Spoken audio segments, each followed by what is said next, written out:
Hello kittens and welcome to Mindful Cats. So today we are starting with chapter 5 therapeutic approaches. So this is a very interesting chapter. आपको बस imagine करना है that you are the therapist or at some places you are the client and ये chapter बहुत smoothly हो जाएगा. So let's first see the chapter checklist. So chapter checklist में first we'll सी introduction की साइकोथेरेपी, हम यहाँ पे साइकोथेरेपी की बात करें तो साइकोथेरेपी एक्चुअल में होती क्या है, then the nature and the process of psychotherapy, like psychotherapy की नेचर क्या होती है एंड उसकी प्रोसेस क्या होती है. फिर हम देखेंगे टाइप्स ऑफ थेरेपीज जो हमारे पास होती हैं. टाइप्स ऑफ थेरेपीज में we have mainly 4 therapies and इसमें एक और थेरेपी आएगी, वो है दोनों का mixture, cognitive behavioural therapy. Then हम लोग कुछ फैक्टर्स देखेंगे जो कि कंट्रीब्यूट करते हैं इन हीलिंग साइकोथेरेपी से. एंड देन हम देखेंगे at the last rehabilitation of mentally health. बहुत क्विकली हो जाएगा ये सब. So let's get started. Introduction. Psychotherapy. Psychotherapy क्या होती है? साइकोथेरेपी इज बेसिकली ये एक सेशन कंडक्ट होता है, एक मीटिंग जैसी होती है जिसमें एक थेरेपिस्ट जो ट्रीट करता है वो एक क्लाइंट जो कि ट्रीटमेंट सीख कर रहा है उसको हेल्प करते हैं to solve their distress, to solve their problems. तो इसको हम कहते हैं साइकोथेरेपी. सो इस साइकोथेरेपी की भी कुछ टाइप्स होते हैं, ठीक है. कुछ टाइप्स में फर्स्ट इज ऐसी थेरेपीज होती हैं जो कि फोकस करती हैं on acquiring self understanding, like जो पर्सन है वो खुद के बारे में जाने, because when that person is aware of themselves, अपने थॉट्स, अपनी फीलिंग्स, अपना बिहेवियर, तो वो उन सबको मैनेज कर सकता है. सो इसलिए कुछ फोकस करती हैं सेल्फ अंडरस्टैंडिंग पे एंड कुछ होती हैं एक्शन ओरिएंटेड, लाइक पर्सन के जो एक्शंस होते हैं, वो जो चीज़ें कर रहा है, वो जिस तरीके से बिहेव कर रहा है, उनको मैनेज करने में फोकस करती हैं. एंड अब साइकोथेरेपी की जो इफेक्टिवनेस होती है वो कुछ फैक्टर्स पे डिपेंड करती है. First is severity of the disorder. हमारे क्लाइंट को जो डिसऑर्डर हुआ है वो कितना सीवियर है. वो ज़्यादा सीवियर होगा तो उसको टाइम लगेगा और उसकी इफेक्टिवनेस थोड़ी सी कम होगी हमारी थेरेपी की, बिकॉज अगर हम लोग का डिसऑर्डर हम लोग का ज़्यादा सीवियर हुआ तो हम लोग को साइकोथेरेपी भी थोड़ी ज़्यादा स्ट्रॉन्ग यूज़ करनी पड़ेगी उसको ट्रीट करने के लिए. Then degree of distress faced. Distress हमने पढ़ा था मीटिंग लाइफ चैलेंजेस वाले चैप्टर में. डिस्ट्रेस का मतलब होता है नेगेटिव स्ट्रेस. तो जो हमारे क्लाइंट को जो नेगेटिव स्ट्रेस फील हो रहा है उसकी डिग्री क्या है. डिग्री होता है एक्सटेंट, लाइक किस हिसाब से हो रही है. कुछ होता है थोड़ा सा डिस्ट्रेस है, कुछ होता है बहुत ज़्यादा डिस्ट्रेस होता है. तो जब बहुत ज़्यादा में कोई चीज़ हो उसमें ऑब्वियसली ट्रीट होने में टाइम लगता है, एंड जो थोड़े कम सीवियर चीज़ हो उसमें कम टाइम लगता है. सो डिग्री ऑफ डिस्ट्रेस पे भी डिपेंड करता है हमारी effectiveness. And then availability of time, effort and money. हमारा जो क्लाइंट है वो कुछ पैसे देगा तभी थेरेपिस्ट ऑब्वियसली उनकी हेल्प करेगा. सो the client must have money and therapist को कुछ एफर्ट्स लगाने पड़ेंगे, क्लाइंट को कुछ एफर्ट्स लगाने पड़ेंगे. They have to be consistent on attending the sessions done by the therapist. So efforts matter and the time matters. Of course you have to take out time to go to the therapy sessions. इसीलिए availability of time, effort and money effects की psychotherapy काम कर रही है कि नहीं कर रही है. एंड अब ये जितनी भी थेरेपीज होती हैं हमने स्टडी किया, क्योंकि थेरेपीज के बहुत सारे टाइप्स होते हैं तो इनके कुछ कॉमन फीचर्स भी होते हैं. कॉमन फीचर्स होते हैं कि सारी थेरेपीज एक तो करेक्टिव होती हैं और हेल्पिंग होती हैं in nature, and they involve a relationship between the patient and the therapist. Corrective and helping मतलब सारी साइकोथेरेपीज जो होती हैं उन सबका एक मोटिव होता है, वो होता है कि हमारा जो क्लाइंट है उसको हम हेल्प करें और उसका जो भी नेगेटिव बिहेवियर, जो भी उसका डिस्ट्रेस है उसको हम करेक्ट करें. एंड दूसरा कि सब थेरेपीज में एक कॉमन चीज़ होती है कि एक रिलेशनशिप होता है, वो रिलेशनशिप होता है पेशेंट और थेरेपिस्ट के बीच में. अब हम लोग आगे मेनली क्लाइंट देखेंगे, बट क्लाइंट को आप कह सकते हो a patient, basically a person who is seeking treatment. जिसको भी प्रॉब्लम है, जो थेरेपिस्ट के पास जा रहा है कि मुझे ट्रीट करो, उससे हम पेशेंट या क्लाइंट कहेंगे.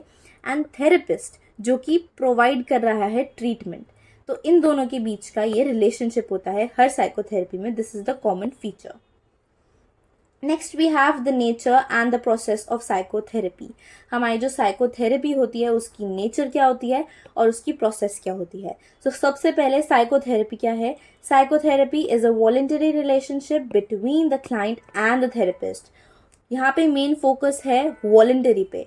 वॉलंटरी मतलब किसी को भी फोर्स नहीं किया गया है, क्लाइंट और थेरेपिस्ट अपनी विल से इस रिलेशनशिप, इस पार्टनरशिप में आए हैं। So this is a voluntary relationship.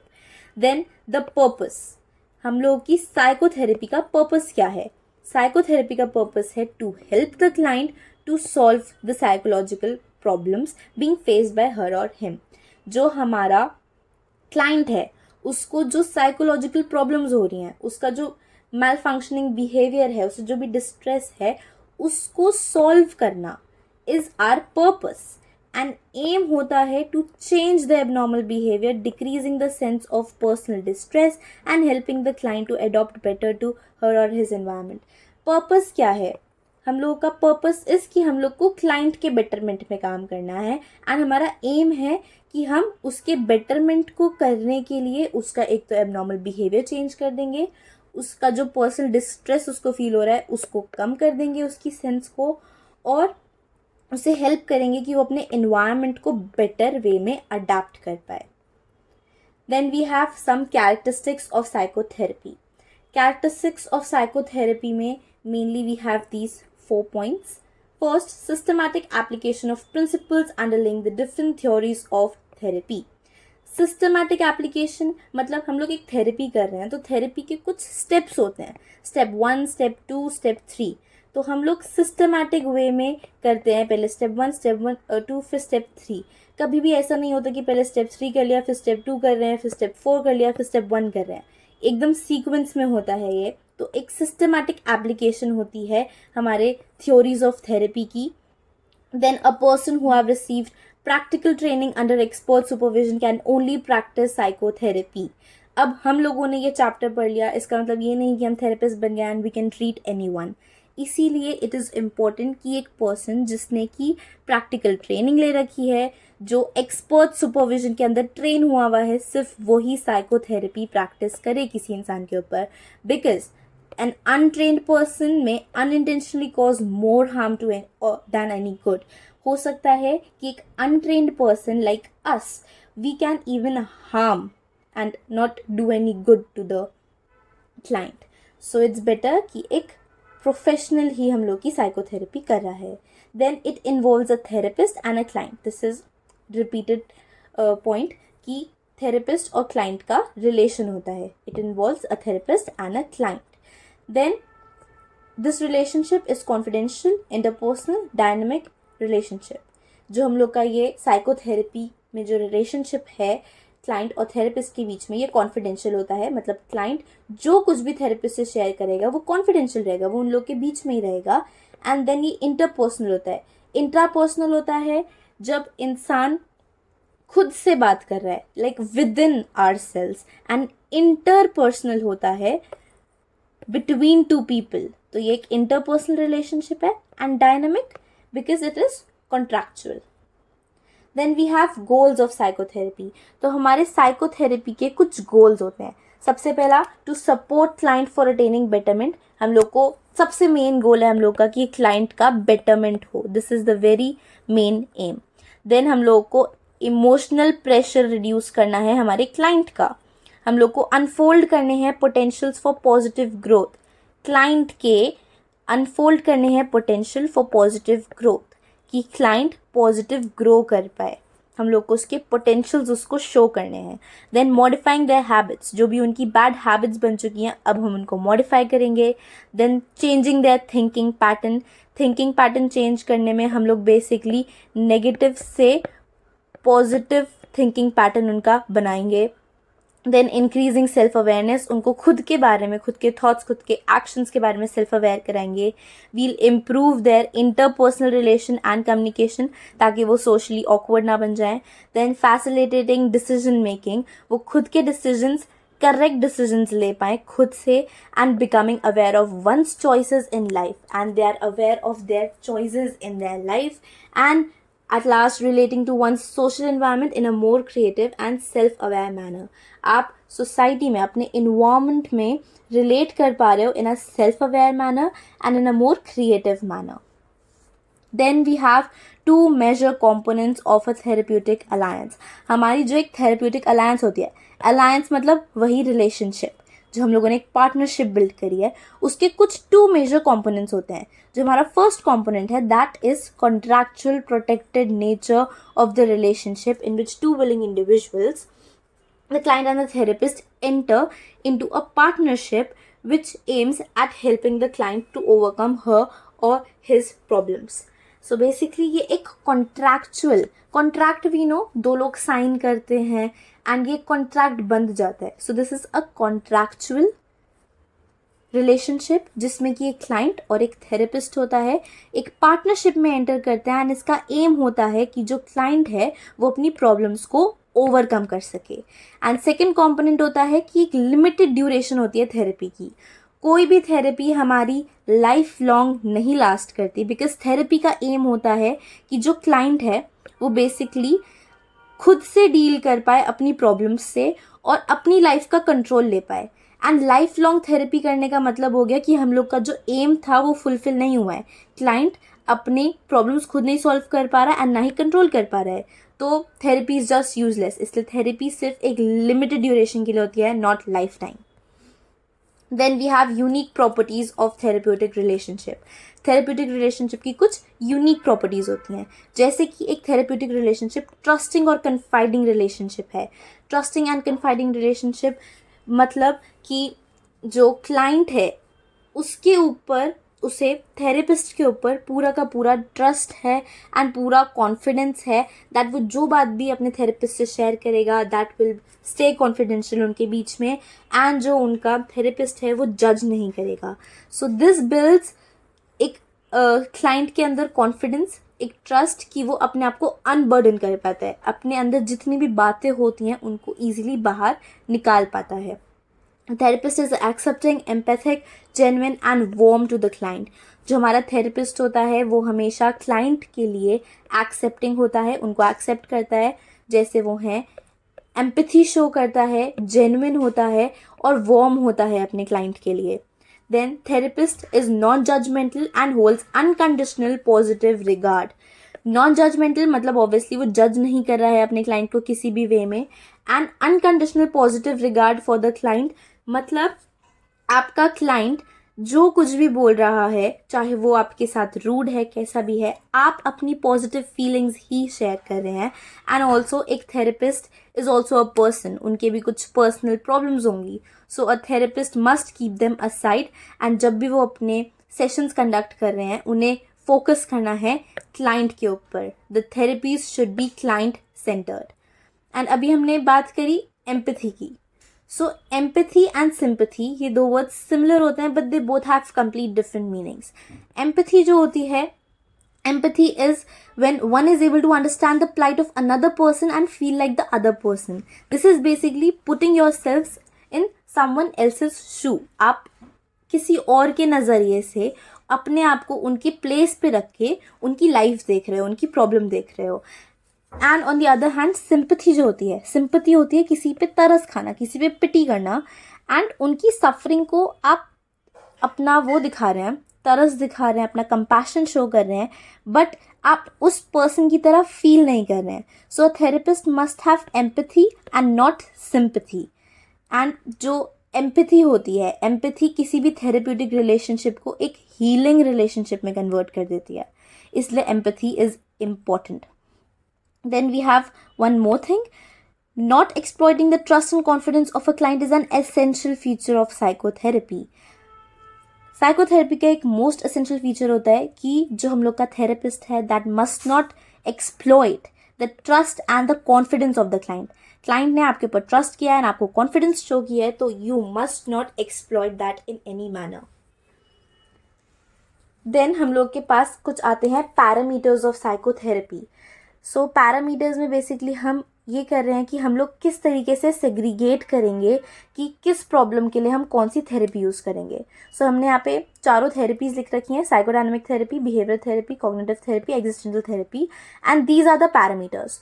Cause to the problem, existence of problem, method of treatment, nature of the therapeutic relationship between the client and therapist, chief benefit to the client, duration of the treatment. So first parameter is cause to the problem. अगर हम लोग का cause is intrapsychic conflicts तो हम लोग psychodynamic therapy use करेंगे. Intrapsychic conflicts होते हैं हमारे माइंड में, हमारे विदिन, हमारे माइंड के जो कॉन्फ्लिक्ट्स होते हैं, थॉट्स के जो कॉन्फ्लिक्ट्स होते हैं, तब हम लोग साइकोडायनामिक थेरेपी यूज़ करते हैं. अगर हम लोग को कुछ फॉल्टी लर्निंग दिख रही है, कुछ फॉल्टी बिहेवियर दिख रहा है, तब हम लोग बिहेवियर थेरेपी यूज़ करेंगे. अगर हम लोग को इर्रेशनल थॉट्स अगर हम लोग को दिख रहे हैं, तब हम कॉग्निटिव थेरेपी यूज़ करेंगे. This is not mention in the book, so I have not written this in the table, but you should know that irrational thoughts जो होते हैं, अगर वो हैं तो हम लोग कॉग्निटिव थेरेपी यूज़ करेंगे. एंड एग्जिस्टेंशियल थेरेपी में अगर एक पर्सन को अपनी एग्जिस्टेंस के बारे में क्वेश्चन है, अपनी लाइफ के बारे में क्वेश्चन है, तब हम एग्जिस्टेंशियल थेरेपी यूज़ करते हैं. दिस इज़ द सेम, आपको बस मेनली इन चीज़ों पर फोकस करना है. इंट्रासाइकिक कॉन्फ्लिक्ट्स मतलब साइकोडायनामिक हमारे कोर्स में नहीं है, जस्ट इस वाले टॉपिक में साइकोडायनामिक पढ़नी है. देन बिहेवियर थेरेपी तब होगी जब फॉल्टी लर्निंग होगी बिहेवियर और कॉग्निशन में. कॉग्निटिव थेरेपी होगी जब इरेशनल थॉट्स होंगे. एंड एग्जिस्टेंशियल थेरेपी होगी जब एग्जिस्टेंस या लाइफ के बारे में क्वेश्चंस आएंगे. उसके बाद हम लोग का दूसरा पैरामीटर है existence of the problem. First हमने देख लिया कि जो हमारे क्लाइंट को प्रॉब्लम हुई है उसका कॉज क्या था, उस बेसिस पे हमने डिसाइड किया.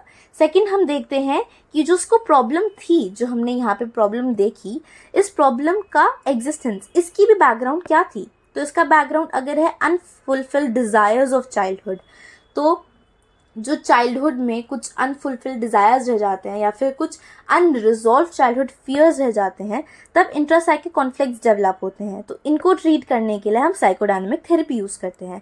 अगर फॉल्टी कंडीशनिंग हुई है, अगर आपको सिखाया ही गलत बिहेवियर गया है, तब हम लोग बिहेवियर थेरेपी यूज़ करेंगे, क्योंकि आपको फॉल्टी लर्निंग हो गई है बिहेवियर की.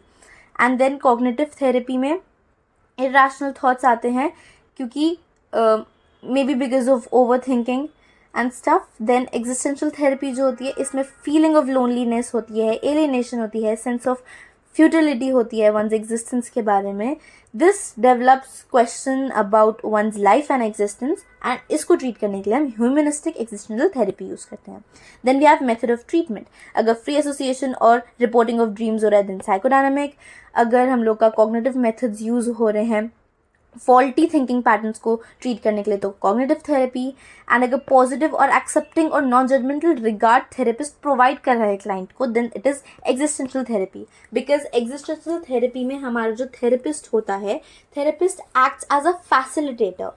बाकी सब थेरेपीज़ में और एग्जिस्टेंशियल थेरेपी में there is one most important difference, कि जो हम लोगों का थेरेपिस्ट होता है एग्जिस्टेंशियल थेरेपी में, वो सिर्फ एक फैसिलिटेटर होता है, वो सिर्फ एक लिसनर की तरह बैठता है, वो सिर्फ एक पॉजिटिव रिगार्ड प्रोवाइड करता है इंडिविजुअल को, क्लाइंट को. बाकी इंडिविजुअल को खुद ही, अपने क्लाइंट को खुद ही सोचना होता है अपने बारे में एंड ट्रीट करना होता है. Then we have nature of the therapeutic relationship between the client and therapist. उन दोनों के बीच का रिलेशन क्या है, उससे भी डिसाइड होता है. जैसे कि एक साइकोडायनामिक थेरेपी है, उसमें जो क्लाइंट है उसको ऐसा लगता है दैट जो थेरेपिस्ट है उसे उसके सारे इंट्रासाइकिक कॉन्फ्लिक्ट्स उससे ज़्यादा बेटर वे में पता है. देन बिहेवियर थेरेपी में जो थेरेपिस्ट होता है वो बहुत इजीली डिटेक्ट कर सकता है कि उसके क्लाइंट में फॉल्टी बिहेवियर क्या है और थॉट पैटर्न्स क्या हैं जो कि एट फॉल्ट हैं अभी. एंड जो एग्जिस्टेंशियल थेरेपी होती है उसमें थेरेपिस्ट एक warm, empathetic and secure environment provide कर देता है क्लाइंट को, जिससे वो हील कर सके. Then we have chief benefit to the client. अब हमारी थेरेपी से क्लाइंट को बेनिफिट क्या मिलेगा. हमारी थेरेपी से अगर क्लाइंट को बेनिफिट मिला है कि उसके जो सिम्टम्स हैं वो रिड्यूस हो गए हैं, उसका डिस्ट्रेस रिड्यूस हो गया है, और उस वजह से उसका इमोशनल इंसाइट जो है वो इंक्रीज़ हो गया है, तो हमने साइकोडायनामिक थेरेपी यूज़ करी थी. इफ़ हम लोग का एक अडेप्टिव हेल्दी बिहेवियर अडेप्ट कर लिया है हमारे क्लाइंट ने, एंड उसका थॉट पैटर्न इम्प्रूव हो गया है, उसका डिस्ट्रेस रिड्यूस हुआ है, उसके सिम्टम्स रिमूव हुए हैं, तो हमने बिहेवियर थेरेपी यूज़ करी है. एंड अगर पर्सन की खुद की पर्सनल ग्रोथ की वैल्यू इंक्रीज़ हो जाती है, वो अपने बारे में एक बेटर अंडरस्टैंडिंग क्रिएट कर लेता है, अपने एस्पिरेशंस, अपने इमोशंस और अपने मोटर स्किल्स एक अपनी बॉडी का खुद का मूवमेंट समझ जाता है, then that is existential therapy use हुई है. देन आता है duration of the treatment. Duration of the treatment ऐसे लाइफ लॉन्ग कोई थेरेपी नहीं चलती है. लॉन्गेस्ट थेरेपी हमारी साइकोडायनेमिक थेरेपी चलती है. ये अबाउट कुछ ईयर्स के लिए चलती है, सेवरल ईयर्स, 10 to 15 सेशंस होते हैं. बाकी जितनी भी थेरेपीज है हमारी वो शॉर्टर होती हैं और they are completed within a few months. Then we have steps in the formulation of a client's problem. तो अब हम लोग को क्लाइंट की प्रॉब्लम समझनी होती हैं, तो उसके कुछ स्टेप्स होते हैं. फर्स्ट इज़ कि हम लोग प्रॉब्लम को समझते हैं, हमारे क्लाइंट की हम लोग प्रॉब्लम को अंडरस्टैंड करते हैं. तो उसके लिए कुछ क्वेश्चनर्स कंडक्ट करे जाते हैं या फिर ऑब्जर्वेशन करी जाती है. Then identification of the areas to be targeted for treatment in psychotherapy. जैसे कि we saw in this table that हम लोगों ने एरियाज देखे लाइक इंट्रासाइकिक कॉन्फ्लिक्ट्स. अगर हम लोग को दिख रहा है कि उसके इंट्रासाइकिक कॉन्फ्लिक्ट्स हैं प्रॉब्लम जिस वजह से उसको डिस्ट्रेस है, तो वील टारगेट दिस एरिया. हम लोग उसके इंट्रासाइकिक कॉन्फ्लिक्ट्स को टारगेट करेंगे. सो हम लोग आइडेंटिफाई करते हैं एरियाज जिनको हमें टारगेट करना है, ट्रीट करना है हमारी साइकोथेरेपी में. देन आता है choice of the technique of treatment. हम लोगों ने आइडेंटिफाई कर लिया, उसके बाद हम चूज करेंगे कि हमें कौन सी थेरेपी यूज़ करनी है, और थेरेपी में हम लोग डिसाइड करेंगे कि हमें कौन सी टेक्निक यूज़ करनी है और कैसे ट्रीट करना है. Then we have types of therapies. अब हम थेरेपीज के टाइप्स पढ़ेंगे. So first is behaviour therapy, then cognitive therapy, फिर हमारी CBT है कॉग्निटिव बिहेवियर थेरेपी, इसका बस एक पैराग्राफ दे रखा है छोटा सा. Then humanistic existential therapy and then alternative therapies. So let's start with behaviour therapy. जो तो बिहेवियर थेरेपी होती है ये ट्रीट करती है फॉल्टी बिहेवियर पैटर्न्स या थॉट पैटर्न्स और सब्सटीट्यूट करती है उसको अडेप्टिव बिहेवियर पैटर्न से. मतलब हम जो नेगेटिव बिहेवियर है उसको एलिमिनेट कर रहे हैं एंड पॉजिटिव बिहेवियर को वेलकम कर रहे हैं. सो पॉजिटिव बिहेवियर हो गया अडेप्टिव बिहेवियर जो सोसाइटी में एक्सेप्टेड हो, जो अडेप्टिव हो, सिचुएशन के अकॉर्डिंग हो, एंड फॉल्टी बिहेवियर पैटर्न्स जो हैं वो नेगेटिव बिहेवियर हो गए, उनको हम सब्सटीट्यूट कर रहे हैं अडेप्टिव से. देन कुछ मेथड्स आते हैं ट्रीटमेंट के. First is finding. हम लोग पहले कुछ फाइंडिंग करते हैं इस थेरेपी में. फर्स्ट हम लोग एक मैल फंक्शनिंग बिहेवियर फाइंड करते हैं that cause distress. Malfunctioning behaviour हो गया हमारा डिस्ट्रेस का कॉज क्या है. तो मैल फंक्शनिंग बिहेवियर अगर हम लोगों का है as you see in this slide, faulty learning, इंसान ने सीखा ही गलत है, then that is our malfunctioning behaviour. Then antecedent factor हो गया कॉजिंग फैक्टर. उसने ये मैल फंक्शनिंग बिहेवियर सीखा क्यों? मे बी बिकॉज उसकी फैमिली में उसे शो किया गया है बचपन से, that is the antecedent factor. And then maintaining factor is the reason for persistence. मतलब ये जो हम लोग का फॉल्टी बिहेवियर था ये मेंटेन क्यों है अभी तक, what is making it persistent, तो वो होता है हम लोग का मेंटेनिंग फैक्टर. अब ये सब कुछ फाइंड आउट करने के बाद वी कम ऑन एस्टैब्लिशिंग. अब हम लोग कुछ ऑपरेशंस को एस्टैब्लिश करते हैं ताकि हम इन सब प्रॉब्लम्स से ट्रीट कर सकें. अब हम ट्रीटमेंट पे आ रहे हैं. यहाँ पे हमने आइडेंटिफाई किया, हमने फाइंड किया, अब हम एस्टैब्लिश करके ट्रीट कर रहे हैं. First is antecedent operation. Antecedent operation होता है कि मतलब जो हमारा कॉज था, फॉल्टी बिहेवियर हमारा कॉज था, तो अब हम उसको चेंज कर रहे हैं. हम फॉल्टी बिहेवियर को एक अडेप्टिव बिहेवियर से चेंज कर रहे हैं. देन एस्टैब्लिशिंग ऑपरेशन होता है कि हम लोग इंक्रीज कर रहे हैं या फिर डिक्रीज कर रहे हैं हमारे reinforcing value.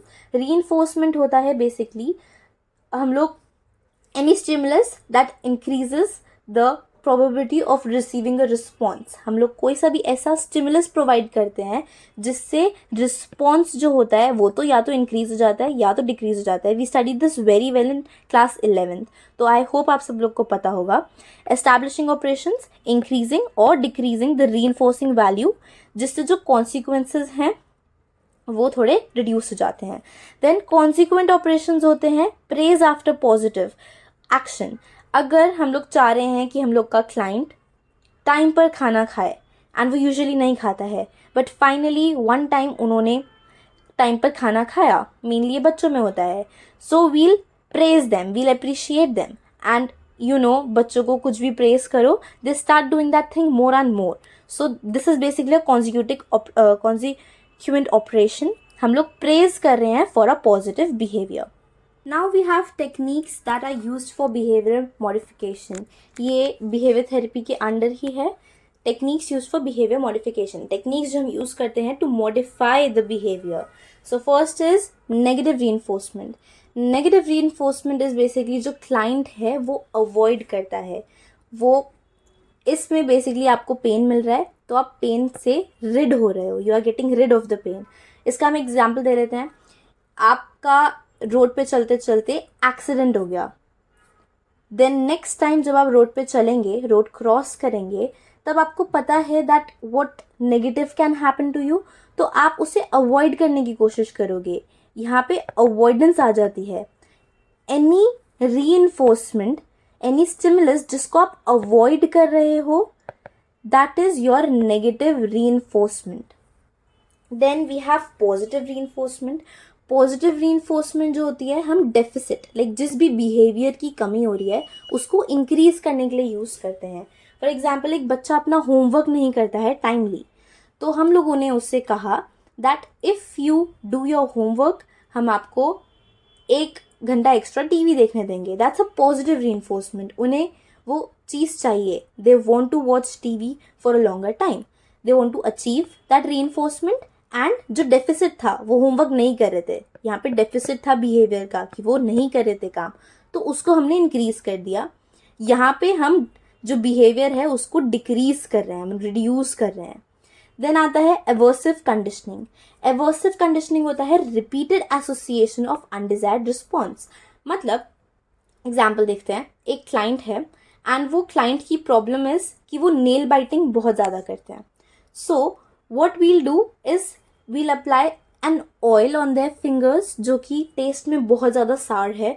so whenever they put their fingers in their mouth, उनको वो टेस्ट आएगा. तो this is an undesired response. Obviously उन्हें वो टेस्ट नहीं पसंद आएगा. सो रिपीटेडली करेंगे हम लोग ये, जब तक वो बिहेवियर स्टॉप ना कर दें या उसको रिड्यूस ना कर दें. We'll keep on doing this. This is aversive conditioning. हम लोगों ने एक अनडिजायर्ड रिस्पॉन्स का रिपीटेड एसोसिएशन किया जब तक वो बिहेवियर करेक्ट नहीं हो गया. Then we have token economy. Token economy is जब जब हम लोग का क्लाइंट वांटेड बिहेवियर करेगा. मतलब अगर हमने उनसे कहा है कि स्मोकिंग नहीं करनी है एंड उन्होंने जब जब स्मोकिंग नहीं करी तब तब हम उन्हें एक रिवॉर्ड देंगे एंड रिवॉर्ड्स को कलेक्ट कर लेंगे. So this is basically a token economy we have created. We are giving token every time वो पॉजिटिव बिहेवियर शो कर रहे हैं. Then we have differential reinforcement. Differential reinforcement में we are providing positive and negative reinforcement at the same time. इसका example देखते हैं.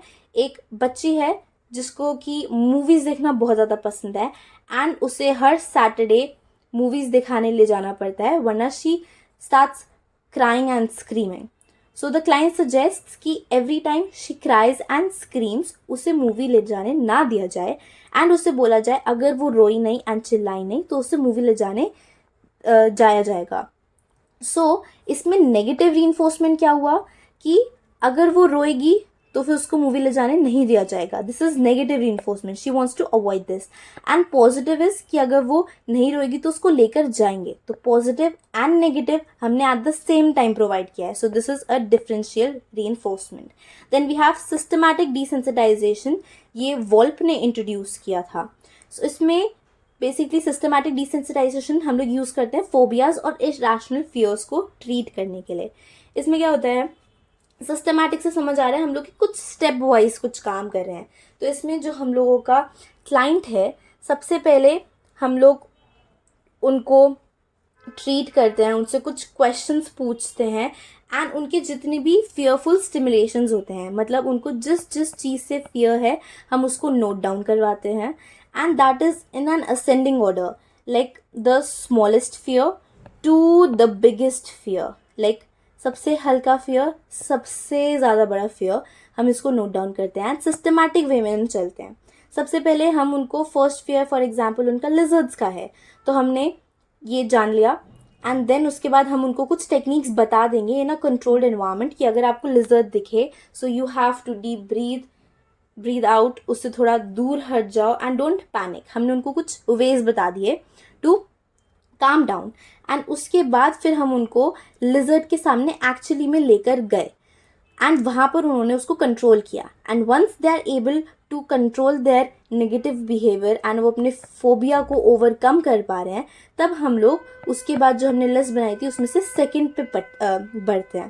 So this is basically systematic desensitisation. हमने lizard वाले फियर से डिसेंसिटाइज कर दिया, अब हम नेक्स्ट पे जा रहे हैं. धीरे धीरे जो बिगेस्ट फियर होता है हम उसको भी इसी तरीके से डिसेंसिटाइज कर देते हैं. Then we have principle of reciprocal inhibition. इसमें हम लोग बोल रहे हैं दैट दो फोर्सेस होती हैं वो eight the same time exist करती हैं. एक वीक होती है एंड एक स्ट्रांग होती है. अब जो हमारी वीक फोर्स है वो हो गया, हम लोग मान लेते हैं हमारा फियर. हम लोग का कोई भी फियर है वो वीक है. एंड स्ट्रांग हमारी फोर्स उससे ज़्यादा तब आएगी जब हम लोग अपने क्लाइंट को रिलैक्सेशन तरीके बता देंगे. For a person who is suffering, उससे ऑब्वियसली फियर उसको प्रॉब्लमैटिक लग रहा है, तो अगर हम उसको रिलैक्सेशन टेक्निक्स बता दें इन अ कंट्रोल्ड एनवायरनमेंट तो उसके ब्रेन को वो अच्छा लगने लगेगा. They will find a escape room. सो हम लोग उसको रिलैक्सेशन टेक्निक बताते हैं, फिर हम लोग eight the same time fear भी प्रोवाइड कर रहे हैं एंड रिलैक्सेशन टेक्निक हमने उनको बताई रखी है. तो रिलैक्सेशन टेक्निक इंक्रीज होने लगती है एंड ये स्ट्रॉन्ग फोर्स बन जाती है एंड फियर एक वीक फोर्स बन जाता है एंड हम लोग का बिहेवियर ट्रीट हो जाता है. So this is basically reciprocal principle of reciprocal inhibition. Then we have modelling. Modelling का मतलब हम लोगों ने एक रोल मॉडल बिठा दिया एंड हम लोग उनको इमिटेट कर रहे हैं. विक्रस लर्निंग भी इसे कहते हैं. बाय ऑब्जर्विंग जो लर्निंग होती है उससे हम विक्रस लर्निंग कहते हैं. ये मॉडलिंग का एक हम लोग कह सकते हैं सब टॉपिक तो नहीं है बट एक फीचर है. This principle is used in modelling. हम लोगों ने 11th में भी कंडीशनिंग पढ़ी थी, that modelling, Bobo doll experiment. It's similar to that modelling. Then we have cognitive therapy. जो कॉग्निटिव थेरेपी होती है we use that to correct irrational thoughts and believes. एक पर्सन के जो इरैशनल थॉट्स होते हैं और जो बिलीव्स होते हैं उनको करेक्ट करने के लिए we use cognitive therapy. Cognitive therapy में वी हैव 2 फर्दर थेरेपीज. एक है RET, rational emotive therapy, and Aaron Beck's cognitive therapy. Rational emotive therapy हम लोग को एल्बर्ट एलिस ने दी है. सो इसमें हम लोग कुछ स्टेप्स फॉलो करते हैं. स्टेप 1 होता है ABC एनालिसिस. ABC क्या है यहाँ पे? Antecedent, believe, consequences. Antecedent means what caused, मतलब हमारा जो कॉग्निटिव थेरेपी, जो हमारे इरैशनल थॉट्स आ रहे हैं उनका कॉज क्या था, क्यों आ रहे हैं, पहले हम ये एनालाइज करते हैं. फिर हम लोग बिलीफ एनालाइज करते हैं कि क्या थॉट्स आ रहे हैं उनको. पहले हमने करा व्हाट इज कॉजिंग ये थॉट्स, उसके बाद कौन से थॉट्स से जो आ रहे हैं हमने वो एनालाइज किया. फिर हमने कॉन्सिक्वेंसेज एनालाइज करे, लाइक इन सब थॉट्स के आने के बाद उस पर्सन के साथ हो क्या रहा है, उसकी आफ्टरमैथ क्या है, कॉन्सिक्वेंसेज क्या आ रहे हैं, हमने वो एनालाइज किया. आफ्टर एनालाइजिंग ऑल दीज हम लोग स्टेप 2 पे चलते हैं. स्टेप 2 पे जो हमारा थेरेपिस्ट है अब हमें ट्रीट कर रहा है तो उसमें वो नॉन डायरेक्टिव क्वेश्चनिंग करता है. नॉन डायरेक्टिव क्वेश्चनिंग मतलब इनडायरेक्ट क्वेश्चंस पूछे जा रहे हैं. So the questions make the client to think deeper into his और her assumptions about life and problems. Gradually irrational beliefs are changed. तो बेसिकली कॉग्निटिव थेरेपी में इट्स अबाउट माइंड. हम लोग जो थॉट्स सोच रहे होते हैं, लोगों के नेगेटिव थॉट्स बहुत जल्दी डेवलप हो जाते हैं तो हम उन्हें बस पॉजिटिव थॉट में कन्वर्ट कर रहे हैं. तो इसमें भी हमने सब कुछ एनालाइज किया एंड हम क्वेश्चंस डायरेक्ट नहीं पूछते, इनडायरेक्ट क्वेश्चंस पूछते हैं. हम उन्हें डायरेक्टली हेल्प नहीं कर रहे हैं, हम उन्हें खुद से हेल्प करवा रहे हैं. हम लोग उन्हें क्वेश्चंस ऐसे पूछते हैं कि उनका जो माइंड है वो जिस डायरेक्शन में अभी सोच रहा है उससे थोड़ा ऑपोजिट सोचे. तो ग्रेजुअली जो होता है उनका माइंड ओपन अप होता है, एक न्यू डायरेक्शन में जाता है एंड उनके जो बिलीव्स होते हैं वो चेंज होते हैं एंड उनके जो इरैशनल थॉट्स होते हैं वो रैशनल थॉट्स में कन्वर्ट हो जाते हैं. देन एरन बेक्स कॉग्निटिव थेरेपी. इसमें उन्होंने एरन बेक ने बात बताई है जो हमारे चाइल्डहुड एक्सपीरियंसेस होते हैं वो कुछ कोर स्कीमास डेवलप कर देते हैं. कोर स्कीमास मतलब एक होता है बेस जिसके ऊपर हम लोग बिल्डिंग खड़ी करते हैं. तो ये कोर स्कीमा हो गया बेस जिसके ऊपर हमारी लाइफ टाइम के थॉट्स, हमारे एक्शंस, हमारी एक पर्सनालिटी खड़ी होती है.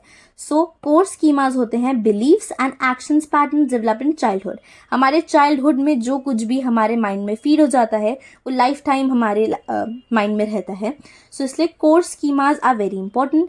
और जो नेगेटिव कोर स्कीमास होते हैं वो डिसफंक्शनल कॉग्निटिव स्ट्रक्चर्स में डेवलप हो जाते हैं एंड ये बार बार जब आते हैं तो उनकी वजह से एंजाइटी और डिप्रेशन जैसी प्रॉब्लम्स क्लाइंट फेस करता है. सो इसको ट्रीट करने के लिए जो थेरेपिस्ट है वो जेंटल क्वेश्चंस पूछता है जिससे क्लाइंट सेम जो RED में था, ऑपोजिट डायरेक्शन में सोचता है एंड उसके जो नेगेटिव थॉट्स हैं वो धीरे धीरे पॉजिटिव थॉट्स में कन्वर्ट हो जाते हैं. Now we have cognitive behavior therapy, CBT. As the name suggests, cognitive and behavior दोनों therapies एक साथ combine हुई हुई हैं. तो this is a efficacious treatment for anxiety, depression, panic attacks and borderline personality. ये सब चीज़ें हम लोग treat करते हैं CBT से. It adapts a biopsychosocial approach. It combines cognitive therapy with behavioral techniques. इस टॉपिक में से बस इतनी ही चीज़ें important है, so we'll study only this much. Now we have humanistic existential therapy. So humanistic existential therapy के through हम लोग एक deeper understanding individual की create करते हैं. Then expand करते हैं client की awareness. Client की environment के लिए and उसके खुद के बारे में जो awareness है हम वो expand करते हैं, बढ़ाते हैं. Then the therapist is a facilitator and a guide. I told you before in the video कि जो थेरेपिस्ट होता है ह्यूमनिस्टिक एक्जिस्टेंशियल थेरेपी में जो थेरेपिस्ट होता है वो हमारा फैसिलिटेटर होता है. वो सिर्फ अपनी प्रेजेंस से हम लोग को ट्रीट कर रहा है. वो जस्ट वहाँ पे बैठा है, he is listening to you और एक गाइड का काम करता है. But that therapist is not completely treating you. So यहाँ पे थेरेपिस्ट का role is facilitator and a guide. इसमें भी 3 फर्दर हमारी थेरेपीज आती हैं. Existential therapy by Viktor Frankl, client centered therapy by Carl Rogers and Gestalt therapy by Frederick Perls and his wife Laura Perls. So existential therapy में we have logotherapy. Logotherapy is treatment of the soul. इसमें हम लोग find करते हैं meaning and responsibility in one's life. अपनी life का जो meaning है and जो हमारी responsibilities हैं, like हम लोग का हम बोलते हैं हमारा motive क्या है life, हम लोग जी क्यों रहे हैं, वो हम लोग इसमें find करते हैं existential therapy में. अपनी एग्जिस्टेंस का मतलब जानते हैं. क्लाइंट सेंटर थेरेपी में क्लाइंट के जो डिसइंटीग्रेटेड फीलिंग्स हैं, मतलब जो फीलिंग्स वो बहुत पहले छोड़ आए हैं, जो थॉट्स छोड़ आए हैं, उनको वापस से रिकनेक्ट करवाते हैं उसी से. मतलब क्लाइंट सेंटर्ड, क्लाइंट से ही उसको दोबारा से रिकनेक्ट करवाना इस client centre therapy. Gestalt therapy में gestalt is related to whole, like body से रिलेटेड. तो इसमें हम लोग अंडरस्टैंड कर रहे हैं बॉडीली प्रोसेसेस, जो हमारे ब्लॉक्ड इमोशंस हो रहे हैं उनको खोल रहे हैं. हम अपनी बॉडीली प्रोसेसेस को इंक्रीज कर रहे हैं. हम एक इंडिविजुअल का सेल्फ अवेयरनेस और सेल्फ एक्सेप्टेंस इंक्रीज कर रहे हैं. मतलब आपको अपनी सेल्फ अवेयरनेस और सेल्फ एक्सेप्टेंस इंक्रीज करनी है, अपने आप को एक्सेप्ट करना है, अपने बारे में और जानना है in deep. Then we have alternative therapies. Alternative therapies जो होती हैं या ऑल्टरनेटिव ट्रीटमेंट्स होते हैं, तो कन्वेंशनल ड्रग स्टोर ट्रीटमेंट, या तो आप मेडिसिन लेके ट्रीट कर सकते हो या फिर आप साइकोथेरेपी जो हमने फर्दर अभी पीछे पढ़ी उनसे कर सकते हैं. बट जो ऑल्टरनेटिव थेरेपीज हैं वो इन दोनों का एक ऑल्टरनेटिव ट्रीटमेंट है. तो इसमें आता है हमारे पास योगा एंड मेडिटेशन. योगा का एक एग्जाम्पल यहाँ पे लिख रखा है अष्टांग योगा एंड मेडिटेशन का यहाँ पे लिख रखा है विपासना योगा. सो आप बस ये लिख सकते हैं. देन एक आता है सुदर्शन क्रिया योगा, स्काई. ये हेल्प करता है ट्रीट करने में stress, anxiety, post traumatic stress disorder, depression, stress related medical illnesses, substance abuse and rehabilitation of criminal offenders. इन सबको ट्रीट करने में सुदर्शन क्रिया योगा हेल्प करता है. And then kundalini yoga. फिर आता है factors contributing to healing in psychotherapy. ऐसे कौन से फैक्टर्स होते हैं जिससे साइकोथेरेपी जो हम यूज कर रहे हैं वो एक्चुअली में वर्क करती है. सो first is techniques and implementation. हमने जो भी टेक्निक्स पढ़ी उन्हें प्रॉपर वे में यूज करा जा रहा है कि नहीं, एंड उनका इम्प्लीमेंटेशन प्रॉपर वे में हो रहा है कि नहीं, that is an important factor. Catharsis, this is very important. Catharsis का मतलब होता है इमोशनल डिबर्डनिंग. अगर एक पर्सन को एक सुनने वाला मिल जाए and they can deburden everything they have in their mind, उनकी 50% जो प्रॉब्लम होती है वो वहीं पे कम हो जाती है. इसलिए catharsis is very important. Catharsis is a very important factor जो कि कंट्रीब्यूट करता है साइकोथेरेपी में. Then we have therapeutic alliance. जो एक क्लाइंट होता है और एक थेरेपिस्ट होता है, उनके बीच में एक थेरेप्यूटिक अलायंस होती है. That is an important factor. एक मोटिवेशन फॉर चेंज होनी चाहिए. अगर हमारे क्लाइंट के अंदर मोटिवेशन ही नहीं है कि उसे चेंज होना है तो साइकोथेरेपी वर्क नहीं करेगी. इसलिए motivation of change is an important factor in healing. And then expectation of improvement due to the treatment. अगर क्लाइंट को ट्रस्ट है अपने थेरेपिस्ट की टेक्निक्स पे कि यस वो जो टेक्निक्स यूज कर रहा है that will actually work and मैं हील होऊंगा, if they have the trust and expectations for their improvement, तो ये हेल्प करेगा in healing. Then we have rehabilitation of the mentally health. तो रिहैबिलिटेशन हमने पढ़ रखा है, रिहैबिलिटेशन सेंटर्स होते हैं, हम लोग रिहैबिटलाइज कर रहे हैं, हम लोग हैबिट्स को दोबारा से यहाँ पे डेवलप कर रहे हैं, अपनी हैबिट्स इम्प्रूव कर रहे हैं। तो इसमें कुछ चीज़ें सिखाई जाती हैं, जैसे कि ऑक्यूपेशनल थेरेपी में आपको बेसिक कुछ ऑक्यूपेशंस, बेसिक कुछ स्किल्स सिखाई जा सकती हैं, जिससे कि आप कुछ ऑक्यूपेशन बाहर दोबारा सोशल वर्ल्ड में जाके कुछ ऑक्यूपेशन ग्रैब कर सकें। देन वोकेशनल थेरेपी जो होती हैं वो एक फुली हम लोग की प्रोडक्टिव एम्प्लॉयमेंट गेन करने के लिए हम लोग को कुछ स्किल्स सिखाती है। And social skills and training में आपको basic skills like communication and all जो भी इम्पोर्टेंट होती है वो सब सिखाया जाता है। देन एथिक्स एंड साइकोथेरेपी, हमारी जो साइकोथेरेपी होती है उसके कुछ एथिक्स होते हैं that has to be followed and maintained. First is consent of the client, जो हमारा क्लाइंट होता है उसका कंसेंट होना चाहिए before we do anything with them in the psychotherapy. Then confidentiality maintain रहनी चाहिए, मतलब हम लोगों का जो क्लाइंट है उसने कुछ कॉन्फिडेंस रखा है आपके ऊपर that they have shared everything with you, so उनका कॉन्फिडेंस जो है वो मेंटेन करके रखना है। इंटीग्रिटी मेंटेन रखनी है थेरेप्यूटिक रिलेशनशिप की। थेरेप्यूटिक रिलेशनशिप में आप बस एक थेरेपिस्ट हैं एंड आपका क्लाइंट है, और आप लोग का रिलेशन है कि आपको उन्हें हेल्प करनी है, you have to heal them. इससे ज़्यादा ये रिलेशनशिप नहीं होता। तो आपको इसकी इंटेग्रिटी मेंटेन रखनी होती है, रिस्पेक्ट रखनी होती है ह्यूमन राइट्स और डिग्निटी की। यहाँ पर we have to maintain a professional relation, यहाँ पर ह्यूमन राइट्स और डिग्निटी किसी भी तरह से वॉयलेट नहीं होनी चाहिए, ना ही थेरेपिस्ट की ना ही क्लाइंट की। And then professional competence and skills are essential, हमारा जो थेरेपिस्ट होता है वो अनस्किल्ड नहीं हो सकता है, they have to be professional and उनके पास स्किल्स होनी चाहिए to treat. And that is it for this chapter. I hope you understand everything. आप लोगों को कोई भी डाउट होगा so please drop it in comments down below.